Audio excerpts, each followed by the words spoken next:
ঘাটালের কৃষ্ণনগর 3 নম্বর ওয়ার্ডে পাম্পিং হাউসের কাজ চলছে দ্রুত গতিতে। এই পাম্পিং হাউসের সাহায্যে এই যে জায়গাটায় বন্যার জল জমে থাকে দীর্ঘদিন, সেই বন্যার জলকে দ্রুত গতিতে শিলাবতীর মাধ্যমে আবার বের করে দেওয়া সম্ভব হবে এবং এখানকার এই এলাকার মানুষদের দীর্ঘদিন যে বন্যার জল আটকে থাকার একটা ব্যাপার থাকে, তার থেকে মুক্তি দেওয়া যাবে। এখন সেই পাম্পিং হাউসের যে পিলার 72টি প্রায় পিলার হবে, 72টি পিলার হবে, সেই 72টি পিলারের বোরিংয়ের কাজ চলছে। দেখতে পাচ্ছেন সেই চিত্র।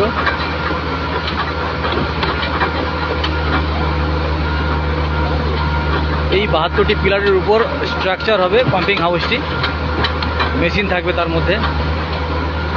সেই মেশিনের সাহায্যে এখানকার এই এরিয়ার যে জল জমে থাকে, জল 3 নম্বর ওয়ার্ডের যে দীর্ঘ একটা এলাকা, বিস্তীর্ণ এলাকা জলে জমে থাকে, শিলাবতীর জল জমে থাকে, সেই জমা জলকে বের করে দেওয়া সম্ভব হবে দ্রুত গতিতে।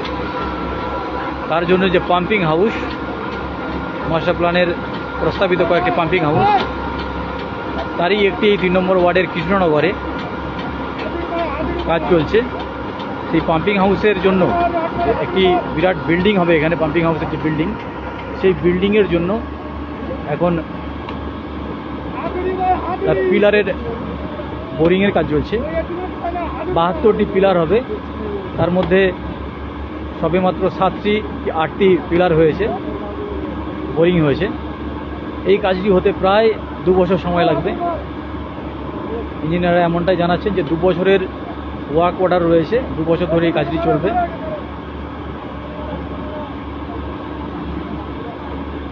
ঘাটাল পুরসভা 3 নম্বর ওয়ার্ড,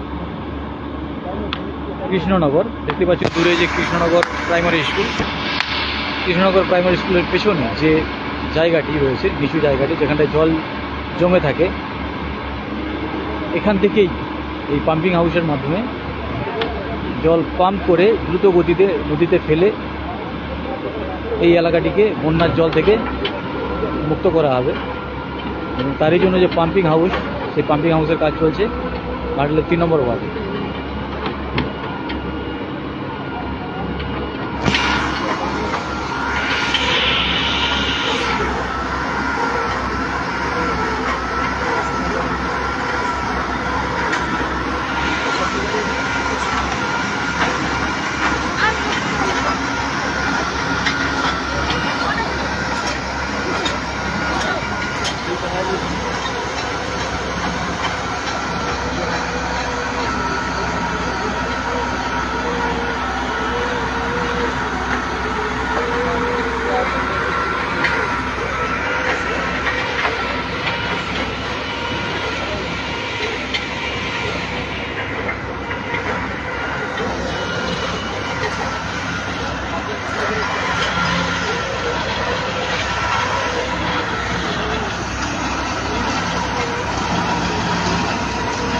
একেবারে যে স্টোন চিপ, বালি এবং সিমেন্টের যে মশলা এই পাইপের সাহায্যে চলে যাচ্ছে একেবারে ওই বোরিংয়ে।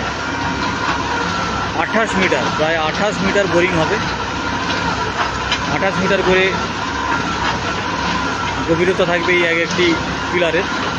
মাটির নিচে থেকে 28 মিটার বোরিং করে তার ভেতরে ঢালাই করে এই 72টি পিলার তোলা হবে এবং সেই 72টি পিলারের উপর হাউসটি থাকবে।